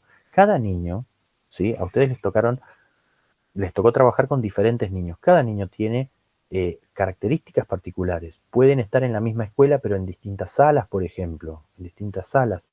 Entonces eso, el lugar o el escenario donde se lleva adelante esta investigación va a tener características particulares. ¿Por qué? Porque si está en otra sala puede que esté con otra docente y que el contacto con esa docente sea diferente al que tenía al contacto con la docente que tenía el niño que le tocó a mi compañera, por ejemplo. ¿Sí? Mejor, peor, no importa, eso lo describen ustedes, ¿sí? Pero el lugar o el escenario, el contexto en que se presenta esta investigación, ¿sí? También es parte, digamos, de este objeto de estudio y debe ser descrito, ¿sí? Debe ser descrito. En la investigación cualitativa vamos a ver que no hay que escatimar al momento de describir una situación, un caso, un contexto, ¿sí? Sino que, por el contrario, mientras más profundamente lo describamos, ¿sí? Mejor es la idea que nos podemos hacer. Mejor es la idea que nos podemos hacer. Los métodos de investigación tienen un carácter instrumental, ¿sí? Estos métodos de investigación que nosotros elegimos dependen de los interrogantes que hayamos planteado en la investigación, ¿sí? Es decir, según lo que nos estemos preguntando, según el problema que estemos planteando para esa investigación, según estas cuestiones o estas preguntas que le hacemos al tema, va a ser el método que vamos a utilizar, ¿sí? Este método tiene que estar acorde con estas preguntas, se tiene que desprender en parte de estas preguntas, ¿sí? La triangulación. Sí, la triangulación es digamos, es un procedimiento que nos va a permitir, en este caso, tener una visión más global del objeto de estudio. Y es un elemento de validación también de nuestra investigación. ¿De qué manera trabaja la triangulación? ¿O qué tipos de triangulación hay? Hay triangulaciones, por ejemplo, en una investigación podemos hacer una triangulación de datos. Nosotros utilizamos muchas fuentes de datos sobre la misma problemática. Entonces, si queremos conocer cuál es la vivencia de los niños sordos en sus primeros meses de integración a una escuela, ¿sí? A una escuela pública, por ejemplo, bueno, trabajaremos con el niño, pero también podemos trabajar con los directivos, también podemos trabajar con los padres, también podemos trabajar con los compañeros. Entonces, hacemos entrevistas a todos ellos o buscamos información en todos ellos y tenemos muchas fuentes de datos. Entonces, vemos si lo que nos dice el niño, se corresponde muchas veces con lo que piensan los directivos también y con lo que piensan los papás y con lo que dicen los compañeros, o si no se corresponde y si hay contradicciones, esas contradicciones también son objeto de análisis, ¿sí? Entonces, en ese caso tendríamos una triangulación de datos, una triangulación de fuentes, muchas fuentes de datos, ¿sí? Para indagar la misma problemática. Por ejemplo, si yo les dijera una triangulación de fuentes, podría ser, yo les pregunto en este momento, bueno, ¿cuál es el promedio de ustedes? El promedio de ustedes se encuentra, no sé, entre 0 y 4, entre 4 y 7 o más de 7, ¿sí? Ustedes me van a responder algo, son una fuente de datos, pero yo puedo después ir a sistemas, ¿sí? Y buscar la situación, no puedo entrar yo a sistemas, así que no se preocupen, pero buscar, por ejemplo, o pedir la situación académica de ese grupo de alumnos, ¿sí? Y por sistema me dan la hoja con los promedios de ustedes. Entonces, son dos fuentes de datos, ¿sí? Son dos fuentes de datos. Yo lo que hago es corroborar, ¿sí? Corroborar la información y ver que no haya contradicciones, por ejemplo, ¿sí? Ver que no haya contradicciones. Triangulación de investigadores.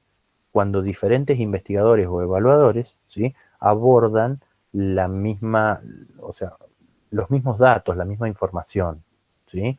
Entonces, por ejemplo, ¿ustedes fueron individualmente, trabajaron individualmente en las escuelas o les tocó hacerlo en pares, por ejemplo, o en grupos? Trabajaba Individual, profe. individual. Bien, bien, bien, bien. Ahora, podría haber... En mi caso, Sí, en pares. en mi caso tuvimos que trabajar en pares porque eran pocos los niños que Bien, teníamos.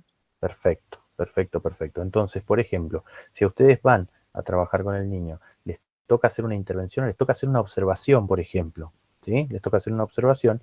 Una triangulación de investigadores podría ser, bueno, hagamos lo siguiente, cada una anota sus observaciones por separado, ¿sí? Y después comparamos las tuyas con las mías, ¿sí? Para ver en qué estamos coincidiendo, en qué diferimos y por qué puede ser que diferimos, ¿sí?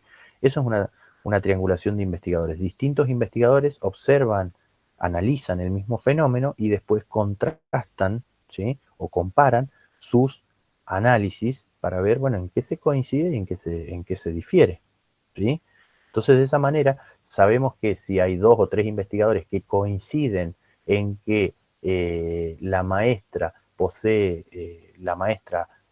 tiene herramientas actualizadas para poder integrar a los niños sordos, bueno, entonces, si los 3 pensamos lo mismo, ¿sí? Si los 3 investigadores pensamos lo mismo, bueno, entonces quiere decir que está un poco más fuerte el dato, no es algo que se me haya ocurrido a mí, que haya visto yo y nadie más. Lo vieron 2 investigadores más, ¿sí? En ese sentido se da la triangulación. Si ustedes lo hicieron de a pares y después tienen que hacer una observación y comparan esas observaciones, aquellos puntos que tienen en común, que dicen, ah, sí, mira, yo también noté lo mismo que vos, ¿sí? Eso quiere decir que esa observación, esa información, ese dato, toma más fuerza, ¿sí? Toma más fuerza que si simplemente va uno, mira y escribe lo que le parece que está observando, ¿sí? Entonces, por eso es una manera también de validar el conocimiento, el procedimiento de la triangulación.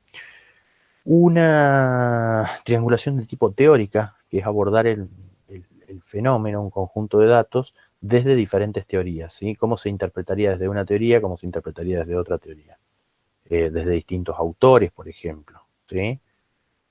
Una triangulación metodológica, utilizar múltiples métodos para estudiar un problema simple, ¿sí? Se pueden dar,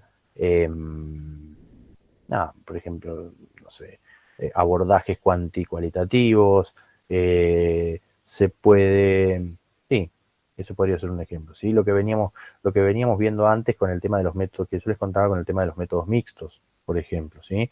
Se hace un abordaje tanto cuali como cuantitativo y se integra la información obtenida en ambos, ¿sí? Entonces, yo corroboro a partir de una cosa, corroboro la otra, ¿sí? Tomo entrevistas o tomo cuestionarios y después puedo entrevistar a personas a las que le tomé el cuestionario para profundizar sobre esas preguntas del cuestionario, ¿sí? Y saber si es así o no, corroborar esa información, afirmar un poco más esa información, ¿sí? Muchas veces, un problema que tienen los test, por ejemplo, es que uno tiene que marcar sí o no. Y uno dice, bueno, marco, no sé qué marcar. Y marca la que sea más característica. Y bueno, marco sí. Pero cuando uno hace la entrevista, ¿sí? Cuando uno hace la entrevista y vuelve sobre esa pregunta en la que había marcado sí, te das cuenta que la persona te dice, bueno, sí, a mí sí me ocurre esto, yo contestaría que sí, pero en esta y esta situación, mientras que si la situación fuese esta o esta otra, mi respuesta sería que no, ¿sí? Es decir, eh, no sé, me importa más, mi salud física está por encima de todo. Y tiene que contestar uno sí o no. Y uno dice, bueno, sí, pero pará, porque si, no sé, si a mi hija la va a morder un perro, bueno, nada, mi salud física que se deteriore, pero no la de ella, por ejemplo, ¿sí?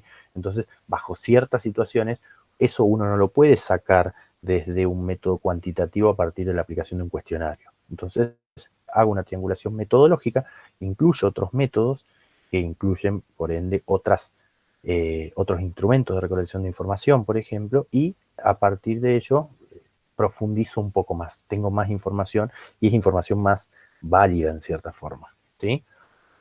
Y una triangulación de tipo disciplinar, que es el abordaje de un fenómeno desde diferentes disciplinas, que es lo que veíamos hace un rato, ¿sí? decimos que un fenómeno como el que vimos ahí en la noticia de la universidad, ¿sí? Como el que vimos en las noticias acá, de la universidad, ¿sí?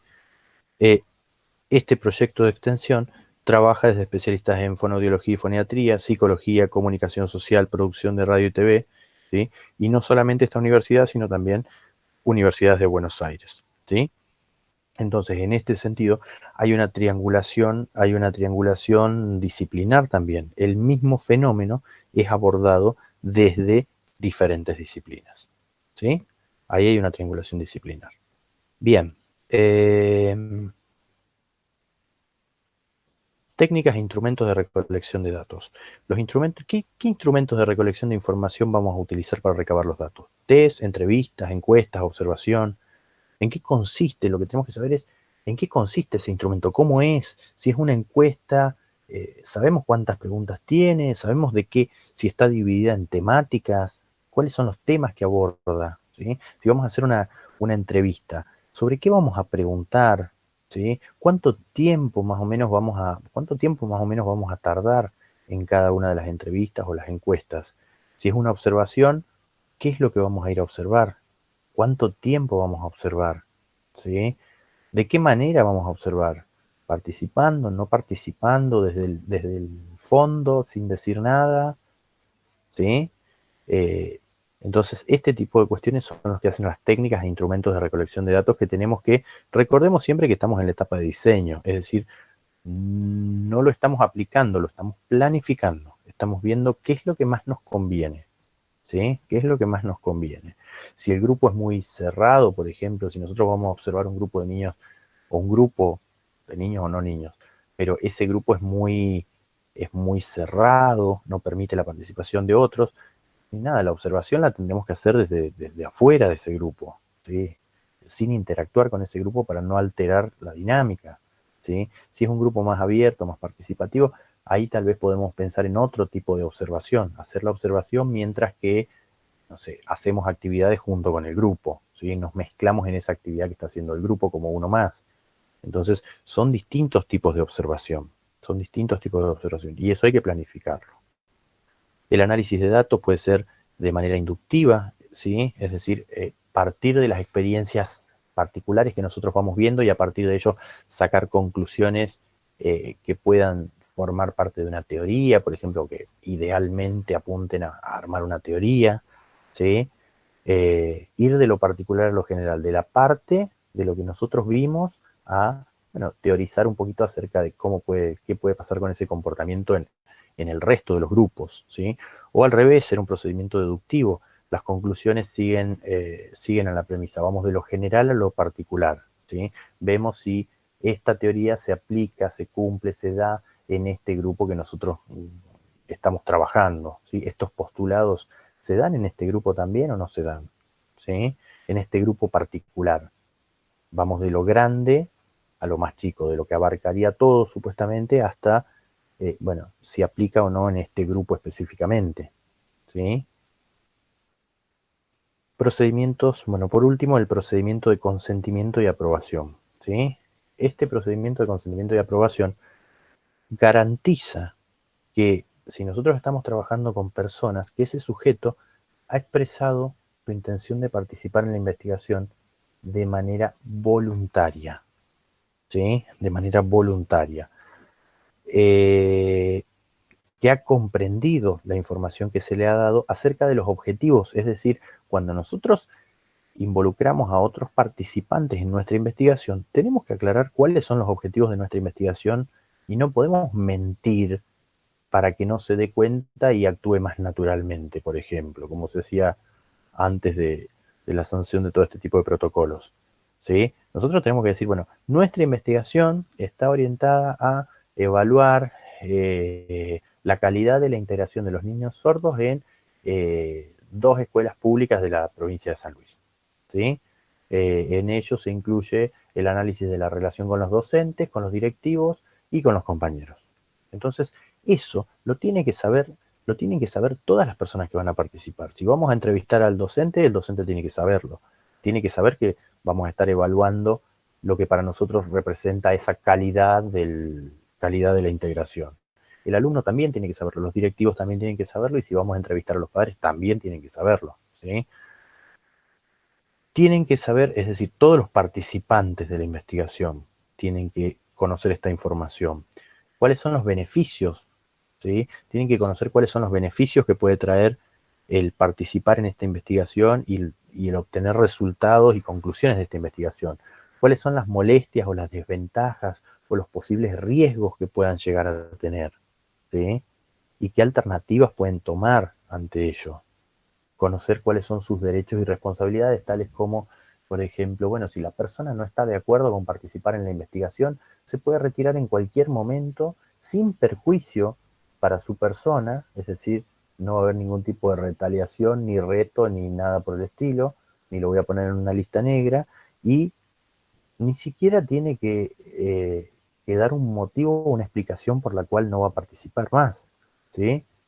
Tiene que conocer que los datos van a ser confidenciales, ¿sí? De que yo no voy a hacer una presentación en el Congreso Internacional de Fonoaudiología y voy a decir, bueno, porque a mí me tocó trabajar con Pedrito Pérez. Pedrito Pérez es un alumno y doy el nombre, el apellido, el curso, es decir, permito la identificación de la persona, ¿sí?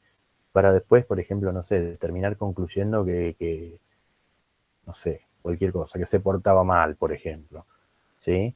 Entonces, no, yo tengo que proteger, digamos, los derechos, la identidad de las personas que participan, o de las instituciones muchas veces que participan, ¿sí?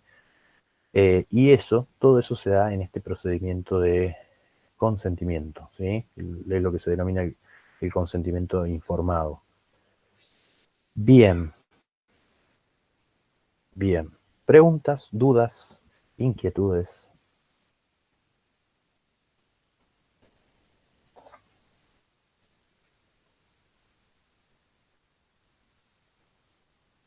Hemos desarrollado hasta ahora lo que es la fase preparatoria, ¿sí? Lo que es la fase preparatoria en sus etapas reflexiva y de diseño, ¿sí? Entonces, hasta ahora lo que tenemos son puros planes. No, vamos, digamos, no hemos ingresado a campo todavía. Justamente la fase que sigue después, ¿sí? Es la fase de trabajo de campo. Y vamos a ver que tiene que estar articulada, obviamente, con esto que estuvimos planificando, ¿sí? Bien, ¿preguntas? ¿Quedó claro entonces? ¿Se entiende cuál es la dinámica de las fases en el proceso general de investigación? ¿Cuál es la dinámica entre las distintas fases? ¿Que estas fases están compuestas por etapas y qué papel cumple cada una de las etapas? Bien. Genial, genial, genial. Bien. Si es así, entonces, no me queda otra que desearles un buen fin de semana. Nos reencontramos la semana que viene para seguir avanzando con el proceso de investigación, ¿sí? En breve vamos a... Lo subo esta noche. Esta noche subo las 2 clases y el Power, ¿sí? El PDF. De nada. Así que nada, buen fin de semana y cualquier cosa, estamos en contacto. Chao, profe, buen fin de. No, gracias igualmente.